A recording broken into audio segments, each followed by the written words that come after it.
गौरव भाटिया, ये नाम आपने तो सुना ही होगा। ये वही हैं जो अक्सर टीवी डिबेट में आपको लड़ते झगड़ते दिख जाते हैं, नफरती भाषण देते हुए दिख जाते हैं और बेइज्जती करवाते हुए तो अक्सर दिख जाते हैं। क्या गौरव भाटिया हमेशा से ऐसे ही थे? तो मेरा जवाब है नहीं। हम आज आपको गौरव भाटिया की दो लाइफ दिखाएंगे। जब वो समाजवादी पार्टी में एक आम जिंदगी जी रहे थे, उसके बाद उन्होंने भाजपा ज्वाइन कर ली, उसके बाद वो अब भाजपा जिंदगी जी रहे हैं। तो दोनों लाइफ में फर्क क्या है दिखाएंगे और मजे आप लेते रहिए। एंटरटेनमेंट फुल ऑन है। तो पहले हम आपको दिखाते हैं समाजवादी वाली आम जिंदगी।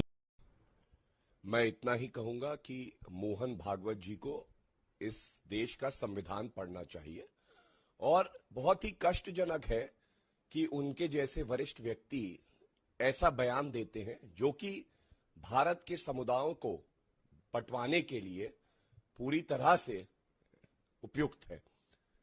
इससे पहले भी उन्होंने ऐसा ही बयान दिया था और सबसे चिंताजनक बात यह है कि जो भाजपा की सरकार विकास का मुद्दा लेके आई है, वो और श्री नरेंद्र मोदी जी ऐसे बयानों पे चुप्पी साधे हैं।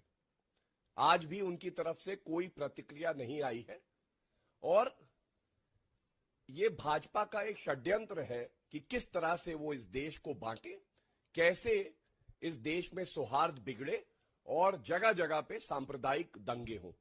उत्तर प्रदेश में हमने मुरादाबाद में, मेरठ में, सहारनपुर में और उससे पहले मुजफ्फरनगर में ये देखा है।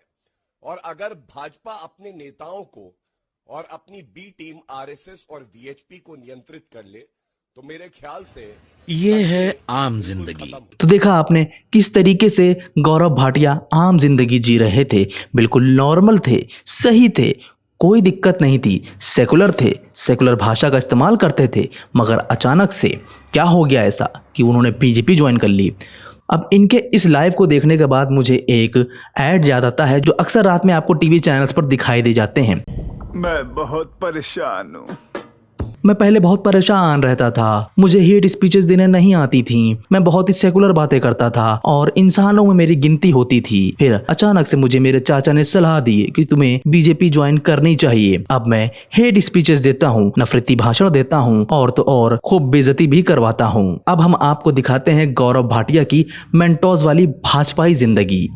क्यों मांगेंगे? रोहन गुप्ता ने कहा जिन्होंने वायुसेना पर सवाल उठाए, आज बड़ा मुद्दा वो है। रोहन गुप्ता ने कहा आपसे पेटीकोट पहनने के लिए बातें कर रही है आप।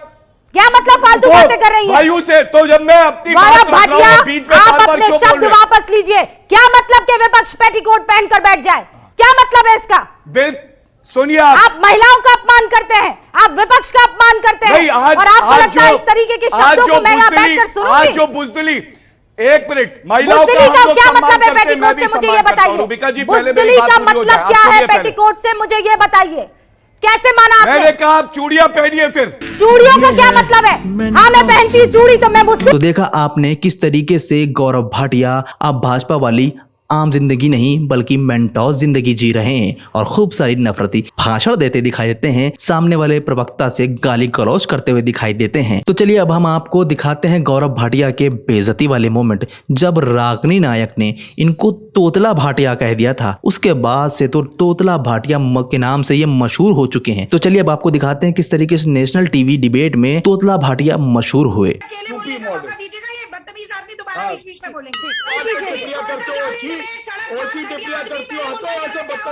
प्लीज बंद कीजिए।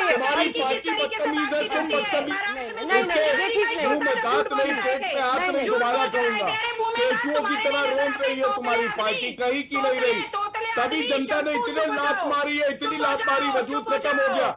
तो ऐसे और भी बहुत सारे मोमेंट हैं गौरव भाटिया के जो अक्सर ये बेइज्जती करवाते दिख जाते हैं। मगर ये नाम गौरव भाटिया को जो रागिनी नायक ने दिया, ये नाम ऐसा मशहूर हुआ कि हर एक की जबान पर यही नाम सुनाई देता है। गौरव भाटिया तोतला है और खूब सारा ट्रेंड भी कर रहा था पिछले काफी दिनों से। तो आपको क्या लगता है, वाकई में गौरव भाटिया तोतले हैं या फिर कांग्रेस के प्रवक्ताओं ने अब बीजेपी के प्रवक्ताओं को उन्हीं की भाषा में जवाब देना सीख लिया है? जो भी लगता हो हमें कॉमेंट सेक्शन में जरूर बताते जाइएगा। और हाँ, इतनी मेहनत करी है तो कम से कम चैनल को सब्सक्राइब तो कर ही सकते हो, लाइक शेयर भी कर सकते हो। नेतागिरी वाले काम मत करना, ठीक है? तो चलिए जल्दी से लाइक शेयर और सब्सक्राइब करते जाइए।